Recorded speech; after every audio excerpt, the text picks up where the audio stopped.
So, speaking of, shitting on shitty women and their doo-doo asses, here is Kyrsten Sinema, okay? America's worst woman. Just worst person. One of the worst people in America in general, okay? Definitely high up there. Talking about how she praises the proposed voting rights bill, but reiterates the support for filibuster rules, saying, "I will not support separate actions that worsen the underlying disease of division in our country." Gauntlet. It would be incredibly feminist to allow a female constituent of Kyrsten Sinema to fight her in the arena on the floor of the Senate. I don't get the brain rot hassle.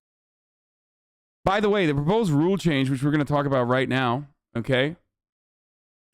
The proposed rule change, at least this is like the only time Kyrsten Sinema has like looked normal with her fits. So I can't even shit on that, which kind of sucks.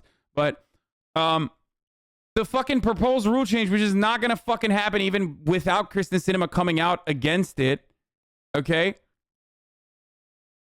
is just to simply have to stand during a filibuster if you're going to fucking filibuster. That's it. Which, by the way, is what the filibuster was created for. These old geriatric fucks, okay? These out of shape donkeys don't even want to fucking stand for anything. They don't want to stand up. Shut the fuck up, motherfucker. If you're going to do a filibuster, if you're going to stop, if you're going to stop bills from passing, okay, then you have to stand there and you have to talk and you have to fill that time. That shit pisses me off, dude. So fucking annoying. Concerns of civil rights advocates and others I've heard from in recent months about these state laws. I strongly support those efforts to contest these laws in court and to invest significant resources into these states to better organize and stop efforts to restrict access at the ballot box. And I strongly support and will continue to vote for legislative responses to address these state laws, including the Freedom to Vote Act and the John Lewis Voting Rights Advancement Act that the Senate is currently considering. I support these bills because they strengthen Americans' access to the ballot box, and they better ensure that Americans' votes are counted fairly. It is through elections that Americans... Yeah, blah, blah, blah, blah. Shut the fuck up. Get to the filibuster part, dumbass. The entire point of this fucking... The entire point is that, like, nothing will ever get passed unless you make it a little bit more complicated to continue doing filibusters. Because as it stands currently, you need a filibuster-proof majority in the Senate to be able to pass anything. And so even though we have a 50-50 split in the Senate currently with 50 Democrats, 50 Republicans, and then Kamala Harris acting as the, tiebreaker in that situation, it really doesn't matter. It does not fucking matter because you need a filibuster-proof majority. You need 60, okay? And you're never going to get that. You're never even going to get 50 because obviously we have Joe Manchin and Kyrsten Sinema playing the role of the rotating villain in this situation, okay? Man, yes, I love it here. Others would know this is the classic 1-1 from MasterChef, except it's just as scripted as the MasterChef situation. It's fucking fake. It is totally manufactured. It's because neither side actually wants to get this shit done. It is deeply, deeply frustrating to like 17. play this song and dance. It's just like, sometimes I just wish they were more honest and they were like, we're not going to give you shit. You're poor. You don't deserve it. And us Democrats, we don't even give a fuck if we lose elections because we'll still farm you for all of your fucking delicious tier 3 subs. Okay. When a demon in the form of like Donald Trump is like running on the let's fucking melt poor people campaign. Okay. And, doing racial agitation and saying that they're gonna like start fucking shooting gay people or whatever on the streets, or trans people, at least not gay people, but trans people. When they do that, then Democrats are like, well, that's really terrifying. I mean, come on, you got to vote for us again. Give us as much money as possible. And then we go back to that same cycle. It's like 4 years of fucking Democrats not doing shit and saying, oh man, we can't do anything about this agenda. And then a Republican comes back in and does like horrible bullshit. Okay, they're like, hey, are you a 14-year-old girl that wants to get an abortion? Boom, headshot. Okay, we're implementing the fucking 360 no scope bill for 14-year-old girls that want to get a fucking abortion. Okay, sorry. You know, they pass shit like that. And then Democrats go, oh, we can't do anything about this. And then they fucking turn around and do this shit. It sucks, okay? Like, the bill that they're talking about, the voting rights bill they're talking about is so normal, okay? Every civilized country has these provisions built in, okay? It's insane to me. They're dummies. It's literally like making the day that you vote a federal holiday. It's stuff like that. Or allowing universal mail-in ballots. And that is mind-boggling to me. Like, they one side is unironically making the advocacy that, like, you know, no, some people shouldn't vote. At least with Trump, okay? the media and Democrats even put voter ID in it. They did. Democrats literally put voter ID in it too. They were like, oh yeah, you guys want voter ID? We'll put it in there. So sorry about that. And Republicans are like, fuck no. Get the fuck out of here. You are a good dude, PJ Sugar. So guess what? That's where we're at. And the only way to fucking push for this, the only way to pass this is if they yeet the filibuster, which is what I just explained to you. Like, you need a filibuster-proof majority because currently, as it stands, in the Senate, the rules have changed throughout the years. You can just basically say, us Republicans as a caucus in the Senate are not actually going to vote for this bill, so it's not filibuster-proof majority, so we'll just filibustin some bitches, okay? We will filibustin this bill. And when that happens, then it automatically does not pass. They just don't do anything about it because even if you have a majority, it doesn't matter because it's not a filibuster-proof majority, right? So the most understandable thing to do here is to either yeet the filibuster in its entirety because it's already fucked up and so stupid, okay? Or if you can't yeet it, make it harder. And they're not even trying to fucking torpedo the filibuster. They're just saying, if you want to filibuster a bill, then you have to stand there because that's what a filibuster is. When you stand there and you hold the proceedings up by talking for hours and hours and hours. Okay, that's what you're supposed to do. It's a defensive measure for the minority, the minority party that's not in power to defensively stop a bill from passing. Thanks for being cool less than 3. To make it hard.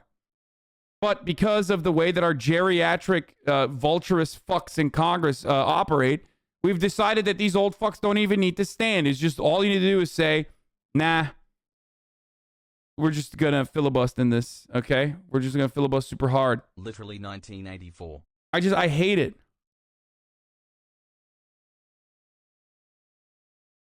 What if handicapped? Dude, it doesn't. Yeah, then fucking sit on a wheelchair, dumbass, okay? Like, obviously. I'm not saying you quite literally have to stand if you're handicapped. Like, what the fuck?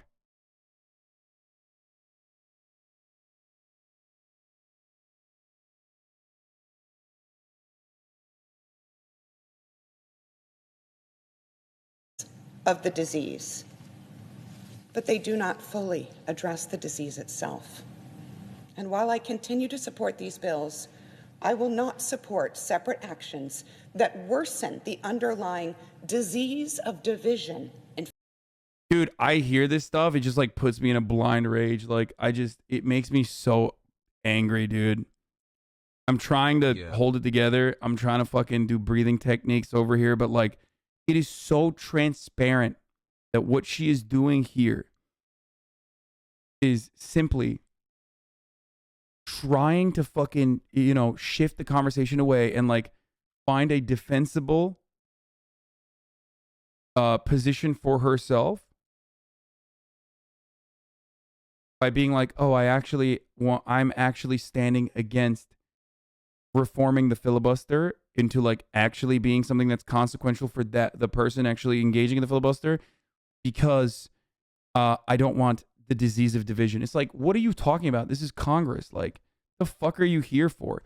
Just like, please, I want to put every single fucking politician that talks like this into a fucking spaceship and just launch them into the sun. Okay, just experiment, figure out what's going on there. You guys are clearly brilliant. Okay, you're clearly brilliant. I'm not saying this is like a TOS worthy sentiment. I'm just saying, like, it would be very cool if you experimented with what is going on in the inside of a fucking volcano, okay? I want to know. I want to know what's down there. Go into the fucking volcano, okay? Into the volcano.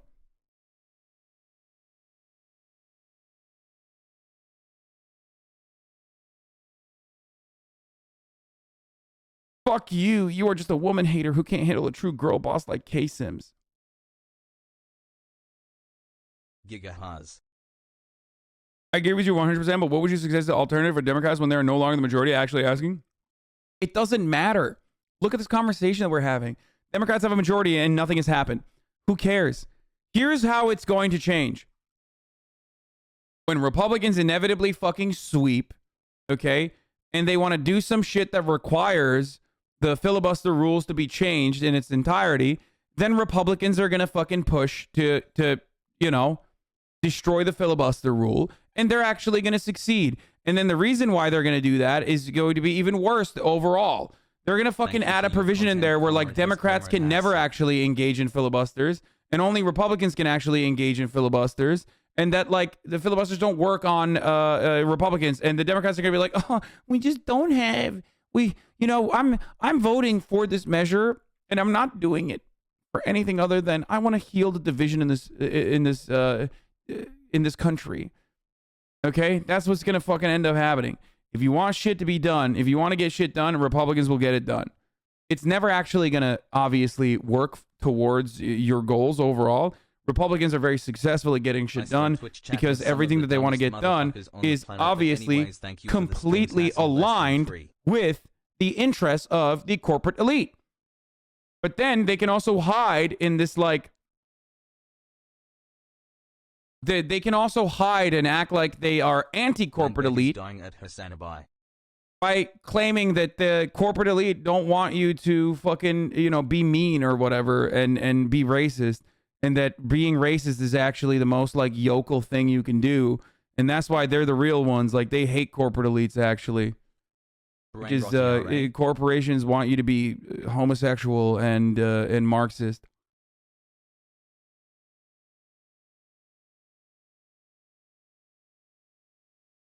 I hate this. But I do still find it funny where, like, while we're watching Democratic ineptitude, someone will still be like, well, what about when Republicans are in charge? It's like, okay, what the fuck? What about that? What the fuck do you mean? What about when Republicans are in charge? What's the difference currently? It's not like the Democrats are getting shit done for their own goals and for their own agenda. Imagine choosing a single side for unaccountable amounts of social and systemic issues. America. Anyway. They increased the Pentagon budget by $25 billion over what the DoD requested and passed an infrastructure bill, so right-wing Mitch McConnell voted for it. Yeah, Biden is just a continuation of the Trump admin, complete loser. I mean, it's true. Oh, yeah, that is true, actually. Yeah, there's always money for, there's always money in the banana stand. The banana stand being the DoD, so... It's so good. So fucking good, dude.